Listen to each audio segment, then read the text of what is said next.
Watch this.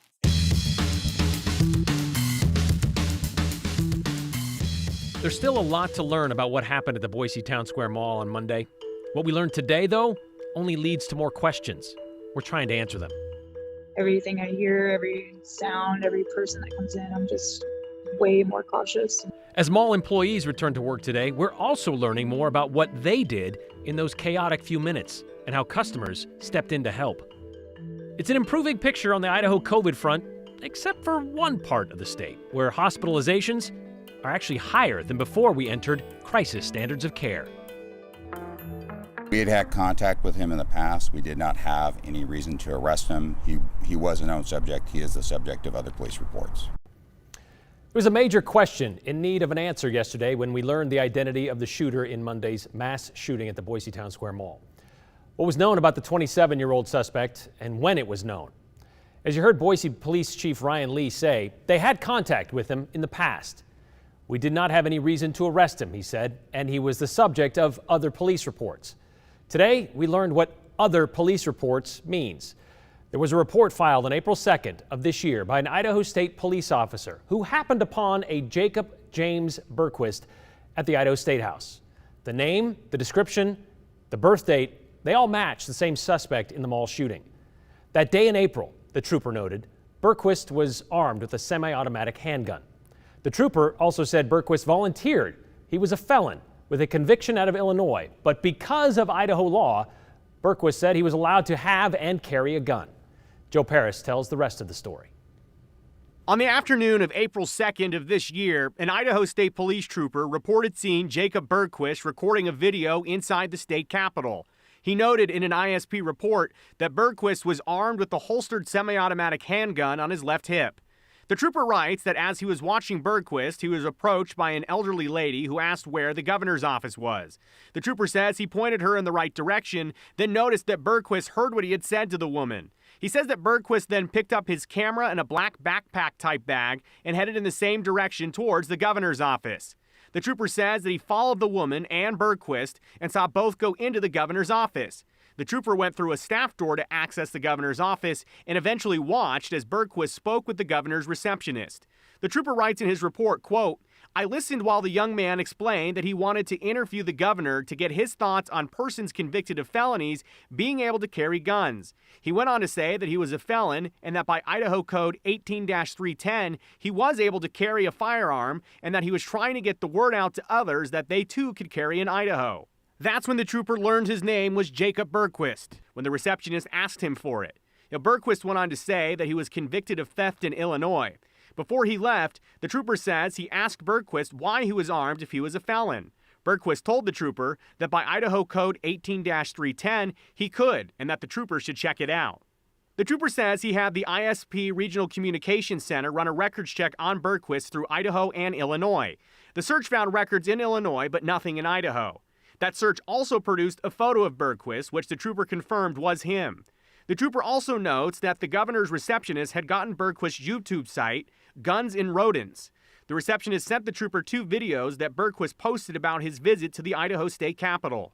The trooper writes, the videos clearly show him in the Capitol and armed. The report finishes with this note from the trooper, quote, "Based on the above information, I respectfully request that the Ada County Prosecutor's Office investigate potential charges against Bergquist for violation of Idaho Code 18-3316 and Idaho Code 18-310, Section 4. Okay, so Joe, this is that report from last April by that ISP trooper. What did Ada County Prosecutor have to say about what he requested? Right. Actually, the Ada County Prosecutor's Office, we reached out to them today. We had some questions, and they sent us a statement. And the Ada County Prosecutor's Office is the statement you're looking at. Now, they tell us that they did receive reports about Jacob Bergquist from Idaho State Police and Boise Police in the spring of 2021, so this past spring. Those reports to the Prosecutor's Office brought into question whether Bergquist was prohibited from possessing a firearm. Long story short, based on Idaho law, Bergquist was not prohibited from possessing a firearm in Idaho. The question is, why? Well, we learned from the prosecutor's office today that in state code, there are a list of felony convictions that disqualify someone from possessing a firearm. Now, before you get there, this Idaho Code 18-3316 says because of Idaho code, or a comparable felony crime in another state, territory, commonwealth, which would mean they couldn't own a gun in Idaho. But that's where the distinction lies. Right. So the prosecutor's office tells us that Mr. Bergquist did not have a felony conviction for a listed offense in Idaho statute. There's a whole list in there that really it says if you did one of these things, if you were convicted of one of these felonies, you cannot possess a gun. Now, they say that Bergquist was prosecuted for a qualifying offense in another state, but that case did not result in a qualifying felony conviction, telling us that their final conclusion, our office could not take any action. And because theft is not on this list in Idaho, that's where the problem is, that there was no way that they could force any conviction of a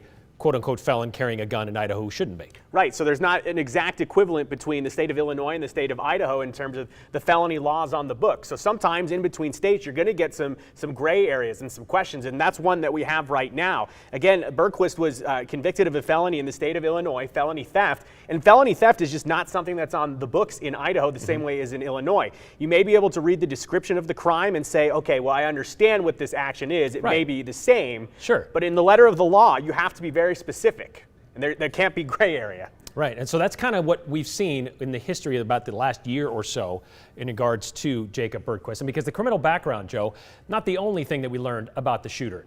For example, he was fond of his gun, we learned, and rarely was separated from it. We learned from the owner of Q's, which is a pool hall on Fairview, that Jacob Bergquist was employed there for one day as a doorman. She said she let him go because, well, he refused to remove his gun while on duty. She said she just needed him to check IDs at the door and the gun wasn't necessary. Chief Lee saying he was a known subject, came in other forms as well. We learned he frequently went to a gym on State Street, about 2 to 3 times a week, according to one member. We learned from 2 separate members the shooter would consistently wear a gun on his hip while in the gym, setting it down, maybe setting it aside in between exercises. It was enough to cause concern for one of those members, who told us after seeing the gun-wearing gym goer, he called Boise police on September 20th to complain. He told us he was told wearing a gun in a gym isn't a crime in Idaho. And it isn't. I mean, after all, Idaho is an open carry state. So it's not unusual to see gun owners wearing them, well, almost anywhere.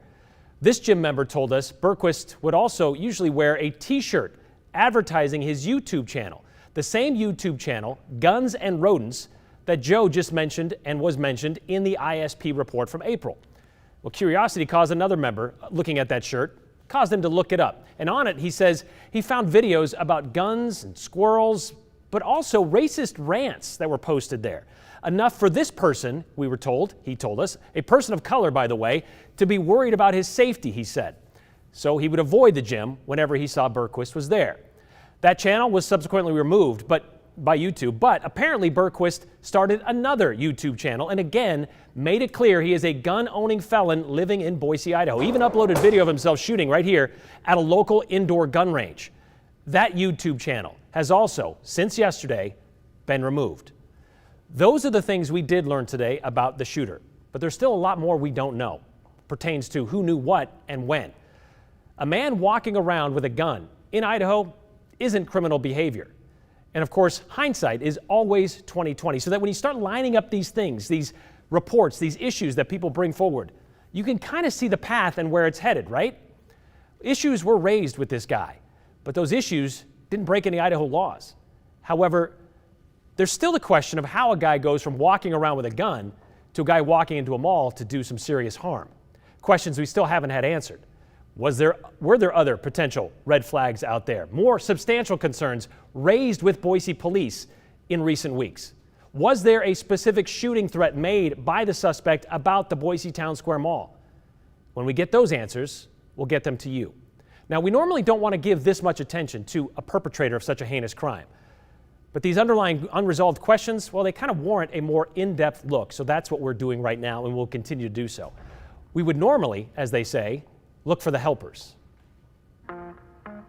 We were all just here on Monday doing our jobs. They're people who, in the face of danger, stepped up with courage or strength or ingenuity. That's the definition of a hero. A fitting description for 26-year-old Joe Acker of Caldwell, the security guard who worked at the mall and who stepped up to confront the shooter on Monday and was shot and killed as she tried to protect shoppers. She is a hero. We remember the other victims, including 49-year-old Robert Padilla of Rupert, who just happened to be shopping inside Macy's when he was shot and killed. But if we look for those helpers, those who just happened to be inside the mall during Monday's shooting, well, those people point to the mall workers and the store employees as their heroes for helping them find a safe place to hide. Today, the mall reopened, and some of those heroes showed up for their scheduled shifts, just 2 days after the deadly shooting. Katya Stepovic spoke with some of them today. I had no idea that anything was even going on until some of our regulars from the bar jumped up and they ran. I saw people running out of the mall. Is this serious? Is it real? Is this just going to be another one of those, oh, that ended up being nothing, you know? But yeah, it was quite the opposite. And it's just really, yeah, I can't stop shaking today. Megan Maddox has been the assistant manager at Old Chicago and the Boise Town Square Mall for over 3 years, but Monday was very different than any day she'd experienced before. We all kind of ran to the back to let the kitchen staff know, and yeah, it was pretty frightening, that first moment of realizing that, oh crap, this is for real. That's when she says some of her regulars rushed to close the restaurant doors. Then the loudspeakers notified everyone of an active shooter. Concerned customers and employees gathered together and hid for almost an hour and a half. We were all just here on Monday doing our jobs. Even though she kept the customers safe, she says her customers are the heroes. They actually ran out to their trucks, and instead of leaving, they grabbed their firearms and returned to the store and were locked down with us. I mean, Macy's is literally right next door. This could have gone in so many different ways, and once I found out that they had done that, like, it meant everything to me to know that they weren't gonna run in the face of danger or evil, but you know, they were gonna protect the family. A little further down from Macy's is Buckle, where customers and employees heard shots ring out. Even though he says he wasn't trained for this kind of event, assistant manager J.C. Hill knew exactly what to do. We heard the shots, we reacted super quickly, and we all just kind of ran to the back. I made sure my team and everybody that was shopping that day was back in the store safe. I got the gate taken care of, and then I ran back and joined them, and then we kind of just waited for further instruction. For what felt like hours, Hill and his employees, along with 4 customers, hid in dark silence. I think the shock's still kind of setting in, so it hasn't totally hit me of the extent of what happened. Hill has the day off, but for others like Megan, the shock of being back at work has settled in. And I feel so terrible for Joe's family and the other victim, and yeah, it's just terrible. And I can't wrap my head around it still, that it happened here. I'm standing up there today watching everybody go by, and I'm skeptical of every single person that comes in now. And, you know, like, what are you here for? Why are you looking at me? What are you doing? You know, I almost feel like it's changed everything. This is my safe place, and I would do anything for my job, my coworkers. I love this place, and it's really upsetting that that's been taken away from me now, that I don't feel safe here. I mean, that's the true definition of trauma. I mean, you talked to 2 people there at the mall who worked there and were there on Monday. I'm sure there are dozens of other similar stories in the mall. Were you able to talk to anybody else? Yeah, I actually spoke to several managers, assistant managers at various locations that I won't mention for their privacy, but a lot of them crying on the phone with me, you know, answering and saying I wasn't expecting this call, and from that moment kind of recounting the memories and everything they saw, and just telling me, you know what, I'm not ready yet. And I think everyone's coping mechanisms are so different, right? Some people can go to work and do their thing and kind of gets their mind off of what happened, but for some people it's just bringing everything back up to the surface. So I think it's going to take a while. Yeah. We know that there are grief counselors there available, and of course increased police presence, but this isn't going to happen overnight. It's going to be a long healing process. I was going to say, I hope like people like Megan who work at the mall and everybody else who has a similar story, and those you spoke with on the phone, do seek out that help to talk about it, to talk it through, because that's what it's going to take. Absolutely. It's pretty amazing. All right, thank you very much, Katya.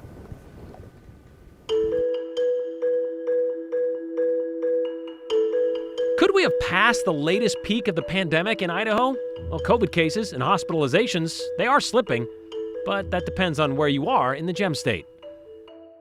The good news, you could be anywhere in the world and still keep up with the 208 conversation.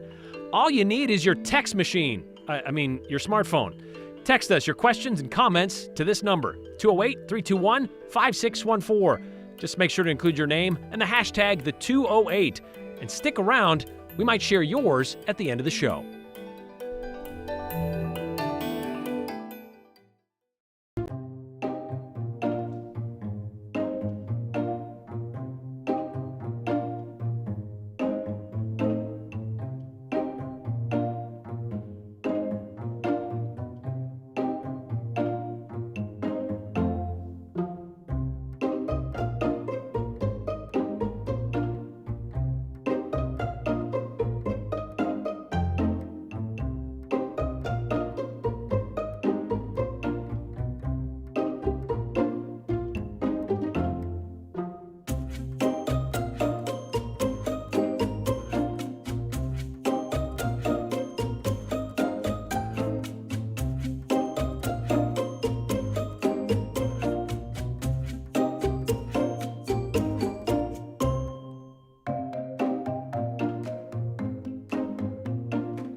Well, we continue to see encouraging trends statewide. The number of cases, hospitalizations, ICU stays, and deaths remain too high. Too high, almost 2 months into crisis standards of care, and things are starting to get a bit better, but as you heard, still too high. Statewide, we've seen 5 straight weeks of a decline in the number of positive COVID cases from a high of just over 17% in early September. Now we're down to about 12%. Still well above the 5 that we're looking for. Hospitalizations, total cases also declining, albeit slowly, except in one part of the state. While the statewide numbers are too high but improving, the numbers are too high and not improving in North Idaho. A testing positivity rate that is nearly double the state average, with some counties exceeding 25% positivity. The number of new COVID cases in the Panhandle is increasing, with 22% of statewide new cases last week reported among residents of the Panhandle, and the number of hospitalizations in the Panhandle increased by 3% last week. Okay, so keep in mind the Panhandle, which includes areas like Coeur d'Alene, it's about 14% of the overall Idaho population. So what is going on up north? The day North Idaho implemented crisis standards of care, a full week before the rest of the state, there were 130 people in those North Idaho hospitals. The last time the data was reported, which was on September 22nd, there were 140 people in the hospital. So we're still not getting all updated information. But this is a look at vaccination rates by public health districts. The Panhandle, made up of Benawa, Bonner, Boundary, Kootenai, and Shoshone counties, currently the lowest vaccinated health district in the entire state, sitting at about 48%. By the way, Shoshone County in the Panhandle has had the highest positivity rate last week, nearly 30%, which means almost 1 in every 3 COVID tests came back positive last week.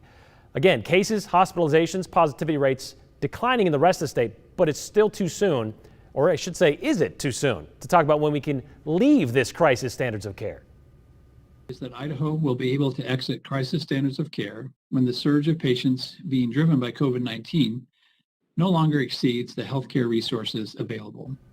So that's really kind of up in the air and not really well defined. It means a few things still have to happen. We no longer need non-traditional or non-medical spaces that would care for patients. Smaller hospitals can then transfer their critical care patients to larger hospitals, and some non-elective surgeries can continue. All of those things need to happen.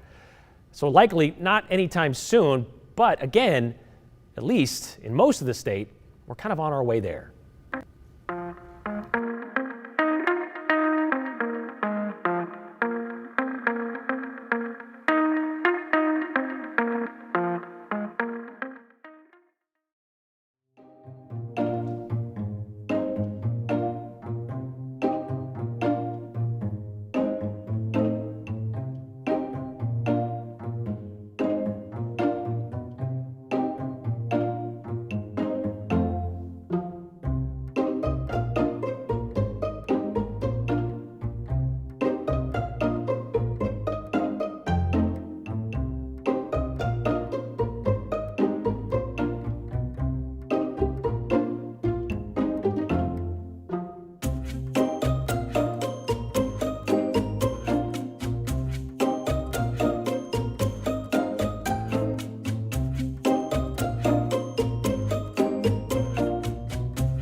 Nice picture from Idaho Weather Watchers.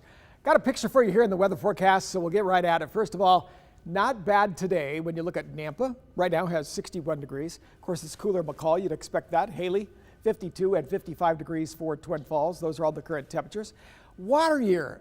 When we talk about the beginning of the water year, one thing that's kind of interesting, just looking at the month of October, October normal to date, we would average on the normal of 0.65. The entire month is 0.75, but the entire month so far, this is what we've received, okay? This is the amount of rain at 1.2595, so we're nearly 2 inches, as you can see, and with that, we've more than doubled the average for the month of October. So, just wanted to show you that because we're off to a good start. Wanted to show you this too. Tonight, temperatures will be dropping off, but the evening looks fairly pleasant, even though we have quite a few clouds and we've had a lot of rain. Might think, does this mean more rain? Doesn't look like we're going to be seeing much more out of it. Satellite, this is our futurecast, shows a few showers up around McCall. Early tomorrow morning, nothing really making it into Boise. I want to continue with this just to show you that there will be some showers. Here's along 11 o'clock, that could be right along the foothills, but the valley pretty much stays dry at this point. The only chance of a shower is what's coming in here from the north, which is later Friday evening, and that again is ever so slight, but I just wanted to point it out to you. So you can see for this evening, we don't really have much to speak about. And you can see the showers out here to the west. Those will stay to the north, so that's the reason for that slight chance that I have. Temperatures tomorrow warm even a little bit more. As you see, highs could be getting into the mid 60s, around the area. So there's our 66, 65 for Friday. Saturday at 55. Sunday, as you can see, it's going to be a little bit cooler, but still nice. Still on the dry side, but some showers will start to develop as we get into Tuesday and Wednesday of next week, so watch for that. In the meantime, enjoy these little warmer temperatures, and we're going to be back with more in just a moment.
All right, a couple of moments here left in the show. I want to answer a couple of your questions like this one. How did crisis standards of care being in place affect the care of the victims of the shooting at the mall? Well, the good news is there were only a handful of other victims, so it wasn't like a mad rush, so they were able to handle it at St. Alphonsus. It's disheartening to think Idaho has become the go-to location for convicted felons capable of committing these kinds of crimes, because Idaho continues to allow people like Bergquist to carry a firearm, even though they obviously shouldn't, says Brett. Which leads to this question: why was Bergquist allowed in the Capitol with a gun? You can't enter a courthouse in Idaho with a weapon, asks Rhonda from Eagle. Well, yeah, actually you can carry a gun into the Idaho State House. In fact, even some legislators carry a gun. They make the rules inside the State House, and they have not outlawed them. I'm pretty sure the shooting victim named Joe is a male, as I saw in an interview with his sister and a mother on another station. They referred to him as a brother's son. I could be wrong, but I kind of don't think so. I've heard Joe referred to as she on several of your newscasts, asked Michelle. Joe, yes, is a woman, identified as a woman, was transgender, and she made it very clear on her Facebook page. She is a she and wanted to be known as that. Didn't care what you thought.